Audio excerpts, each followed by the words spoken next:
Just get a sense of how many people are here in final year in NUI Galway? People from outside NUI Galway? Number, okay. Doing arts, science, business, medicine, health sciences, nursing, mathematics, okay. Okay, so there's probably predominantly arts and business. Okay. So today we have 3 speakers. I'm going to start. My job is to give the what and the why, give an overview in relation to postgraduate study, answer the questions that we're continually asked every day in careers, some very basic stuff. I will be followed by Stephen O'D, who's the admissions officer for NUI Galway, and he will talk to you about how to apply, followed by Joanne Sweeney-Burke, who lots of you will know from various, probably TV predominantly, but who will talk from her experience, going through the NUI Galway experience, what it's like to graduate and so forth, what it's like in terms of life, as an employer indeed. And I will finish up by giving a few minutes on personal statements, because in terms of your application, it's quite different to the CAO. The focus a lot with a postgrad is on the personal statement, when you can actually convince people how you have evidence that you really want that course, that you are able for it, and that you know what, where, and how it's going to bring you forward in terms of your life. So the objectives overall today then are, this would go forward for me, to give you an overview of those areas. And the first slide there relates to 50. And the 50, not necessarily my age, although it's creeping up quickly, but we spend about 50 years on average in work. And I suppose we want that to be fulfilling in every sense, that we want to be passionate about it, but we also want it to give us the kind of livelihood that we want. And 50 minutes doing something that is really not for us can be a very long time. I suppose that has to come in the context of lifelong learning, because people are continually, the currency nowadays so much for employers is, do you have the skills, do you have the qualifications? It is an era of lifelong learning, and postgraduate study gives you that, because in context there, the second figure was 3. People on average change career 3 times, and change jobs 14 times. And I suppose the currency, one of the key things that can help us move forward and buy into that is very much study. And for lots of people here, they will say, well, that's fine, there are loads of options. But where is it actually going to bring me? Is it going to give me a direction? And I have to say up front and firstly, postgraduate study is not for everybody. And sometimes it's now, and sometimes it's for later. I do think it's important. I do think that it definitely adds to your employability. But everybody has an individual experience, and they have to say, is it right for me now? And how can I use it to the best? And I suppose the other question we're continually asking, people are almost embarrassed very often when they're asked, what are the differences? I hear all this talk about diplomas and postgraduate diplomas and conversion courses and so forth. So I'm going to give 2 slides to try and explain that as clearly as I can. So the first one, I suppose the holy grail very often for us, is that employment. Where will it lead? So at the bottom, we do our degree. So we have a broad degree very often. It gives us all the knowledge, the skills, the attitudes. Or does it give it all to us? Sometimes it's missing something. But generally speaking, we do our 3 or our 4 years, and it tends to be broad, in most cases. The postgrad will tend to help you narrow it in, give a focus, and give clarity as to what you can offer, or what you have maybe a particular training in. Now, on your right-hand side there, one option is research. So when we're making choices about postgrads going forward, and postgrad means anything you do after you've graduated with your degree, if you go into research, that's one option. And the research book that we have here is this one, okay? So that gives a summary of the research options in NUI Galway. And the taught ones you'll find on this white book summarised. Now within that, there are taught programs, and what I mean by taught is what you're used to, generally speaking, right? You go from September to June, you go to your lectures, you do your exams, and then the difference with the master's program is that you do a thesis. So it can be 1 year or 2 years long, but that thesis, if it's 1 year, you'll do it from June on again to October when you graduate. Sometimes that's in an area, so you are really interested in history, and I'm going to do a master's in history, and that's my focus. I'm the specialist, I'm the guru, I'm the one who really knows my niche area. But sometimes people say, I've had enough. I love the education I have, or I hate the education I have, I want to convert, I want to change. So on page 208, Exhibit A, you'll get the list of conversion courses in the Galway.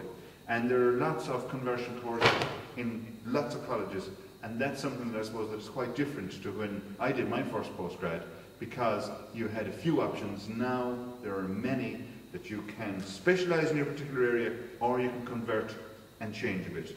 So in summary, your research, it can be, right, an MLit, right, 2 years research, or it can be a PhD. But it's not taught, you don't have lectures generally speaking, you have a supervisor, you spend 2 years if it's an MLit or master's, 4 years if it's a PhD, you get supervision, support, you do all your research, maybe you're working in a team if it's in the sciences or whatever. Ultimately, you write your thesis, and that is your testament. This is my research master's or my PhD. The taught programs are slightly different.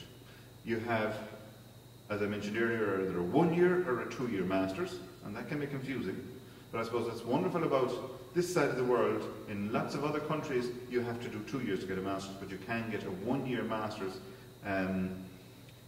in Ireland and in NUI Galway. A classic example I have there is Master's in Economic Science and International Finance, but there are some that are 2 years, for example, social work or community development, because there's work experience as part of the programme, it has certain professional qualifications that you have to have, or a duration, so they can be 2 years, but the majority tend to be 1 year. And then there are some either certs, diplomas, or masters that are particularly vocational or work-oriented. So they very often come from employers saying, we want a course in such and such an area. So the only certificate that I'm aware of in NUI Galway is the TEFL one, Teaching English as a Foreign Language. So that's, you have to be a graduate before you can do that, and you can do it either in a month or you can do it part-time over a year.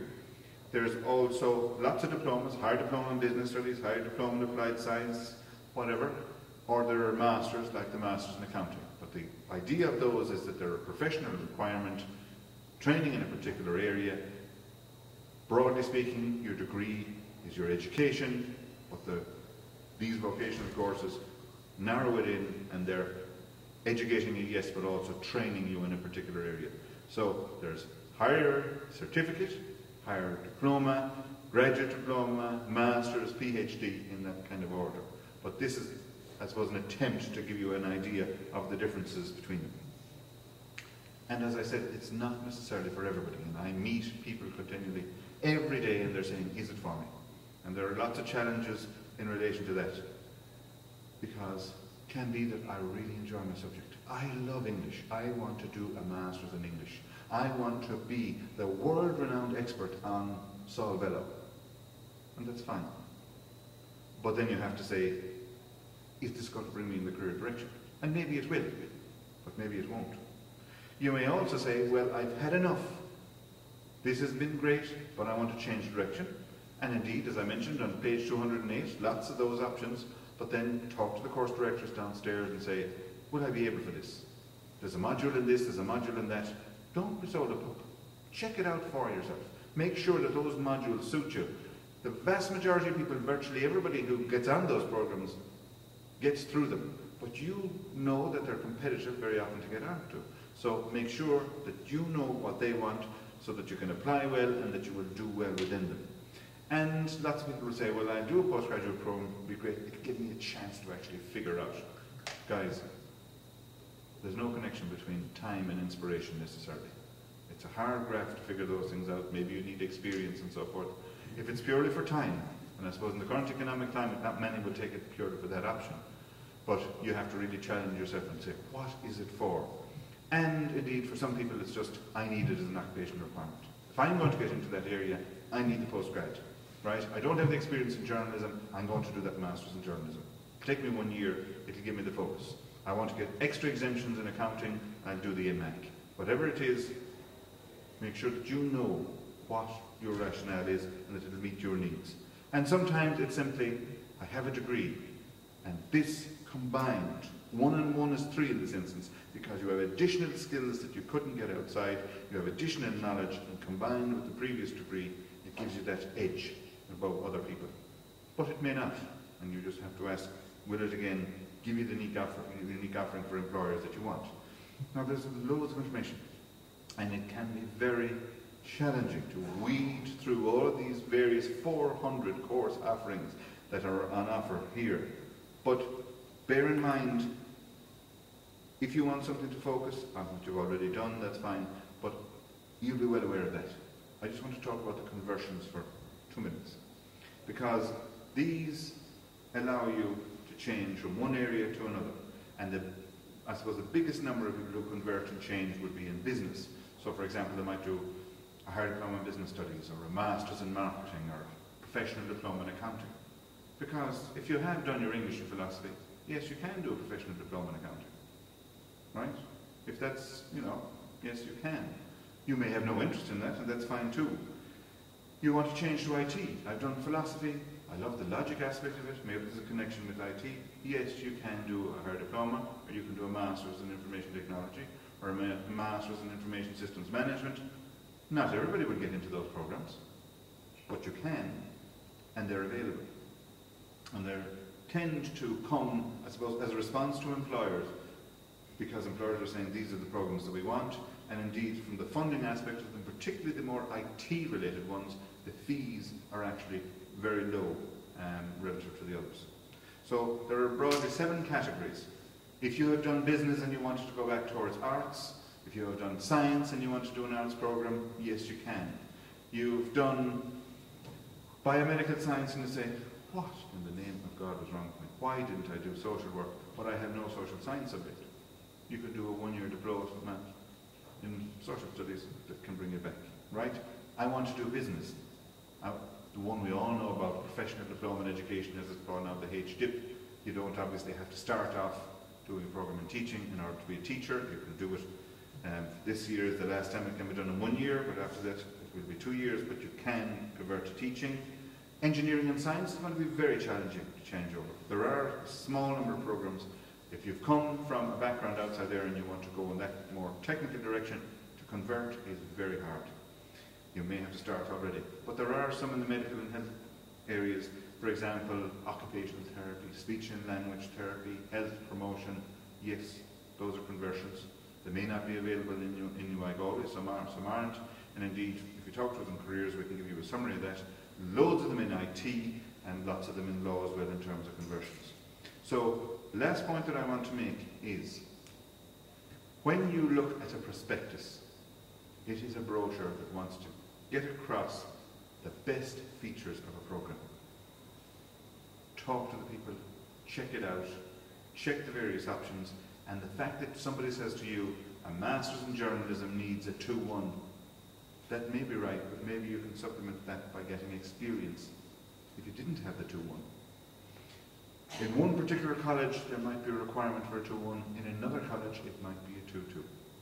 So don't just take hub talk as your evidence. Check it out. Talk to the people downstairs and in other colleges as well. Get the lists of your options. And for Ireland, I would be suggesting Postgrad Ireland if you want to get a comprehensive database of postgrad programs. And if it's the UK, I would suggest prospects.ic.uk. Now, all of the notes that we have here and more will be up on the postgraduate admissions site tomorrow, okay? But I want to now ask Stephen O'Dea, who is the admissions officer for NUI Galway, to talk about how to apply and so forth. If you're going to apply for a postgraduate program, the likelihood is that you will have 600 words maximum to get across that you are inspired to do a particular program, that you should be selected from other people, and how are you going to get that across? So I suppose that's what I want to look at for the next couple of minutes, because it's quite a challenge. When you bear in mind that in your education, when you write assignments, your lecturers are saying to you, don't write I, back it up with evidence. And now we're talking about a personal statement, which is about you as a person getting the evidence across to the reader in 600 words, one page, effectively, that you have what it takes, that you're interested, and that you will do really well in this, and they will be proud of you, and you will be proud of yourself. It's relatively little space, so it really has to be crafted. So how do you do it? Well, this is a suggestion, and it is personal, but if I had €1 for the times that I have seen, I have always wanted to be a teacher. I have always wanted, guys, when you read 45 personal statements, all beginning with, I have always wanted. Since I was young, I wanted to. It gets very boring. So I would be suggesting in that first paragraph that you really get across what's something unique to you to start with. It doesn't mean that you've been the captain, that you've led the world, that you can save Africa, right? It means when I got the feedback in that school from parents that I was really a good teacher, it inspired me. Now, that was something not everybody heard. It's something related specifically to you, and it's slightly quirky, but it's not outlandish. Maybe you want to start with a quote, but if you do, connect it up and make it connected with what you want to say, and connect it up again at the end, because the beginning is really important. And I would suggest maybe in that first paragraph, cut to the chase, get across why do you want that particular course, and speak from the heart, and use I statements and back them up with evidence from your experience, whatever it is, why the particular college. And in the second paragraph, it's going to be a member of academic staff who is looking at this application. They are very interested in what you have done, the modules, the subjects that you've done, the grades that you have, and you need to get across there is a connection between what I've done before and what I aim to do in your course, and this is it. I am joining the dots for you. This is the connection, okay? How has college life led you to this? And have an achievement focus. So many people go along, give big descriptions. I worked in Duns, and then I met such and such a person, and in 1974, when you could say, working in Duns has enabled me to work with many different people. I was promoted to lead. That's evidence, right? Giving long, elaborate descriptions doesn't work. You get to the point, say the point, and back it up and show where it has led. And connect it up, particularly in relation to the modules and subjects and so forth. And if you're missing something, say how you're going to address that. The third section, I would say, it's really important to have the qualities, right? You're diligent. You can communicate well, whatever it is, but back it up again with the evidence and relate it to the work. It can be extracurricular, it can be clubs, societies, a live program, whatever it is, but if you can do it in one area, it can be transferred and go to the next. It's not an autobiography. They don't want to know about the under 12 bronze medal, right? It's irrelevant, right? They want to make the connection between whatever you did, even if it's some time back, but preferably in the last 5 years, and making a connection between that and the competency, backing up the evidence, because it's really important. And just to get the relevance of experience, being involved in a busy office enabled me to show that I can work in a multidisciplinary team. I gained valuable knowledge in the school, and I learned how to work with people of mixed ability. Working voluntarily in Enable Ireland let me see how an occupational therapist works, right? Direct evidence.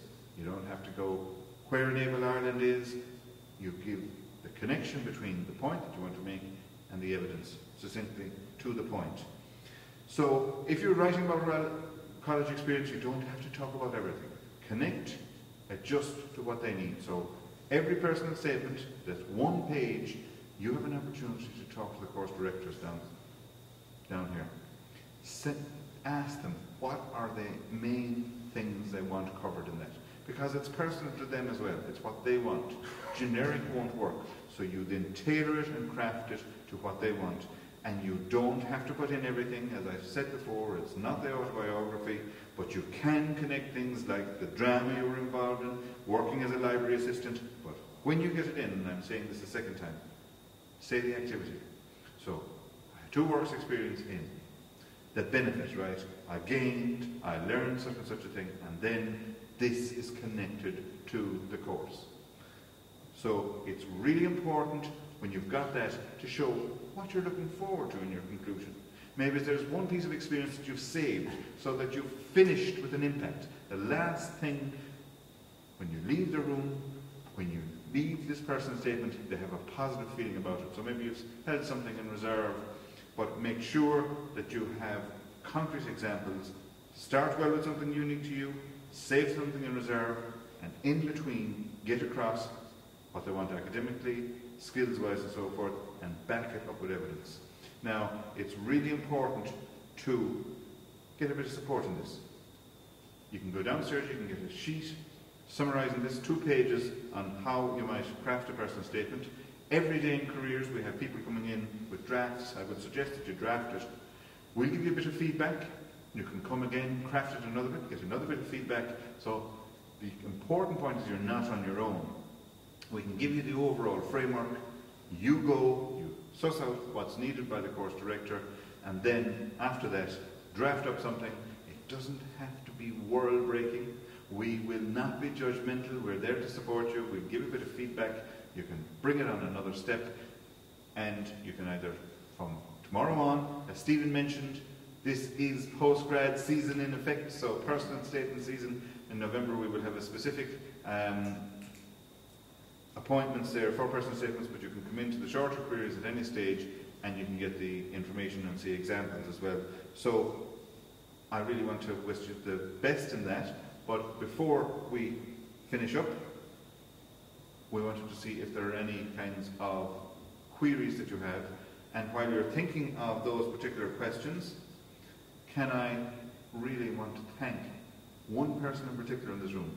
I want to thank Stephen, but more importantly, in this particular instance, I really want to thank Joanne Spinney-Burke, because this is not the first time, or the second, or the third time that Joanne has shared her experience. She is not paid to come here. She's been 5 hours on a bus because her car broke down. So without further ado, we would like to give her a little present, and I would like you to show your appreciation for her with your heartiest clap.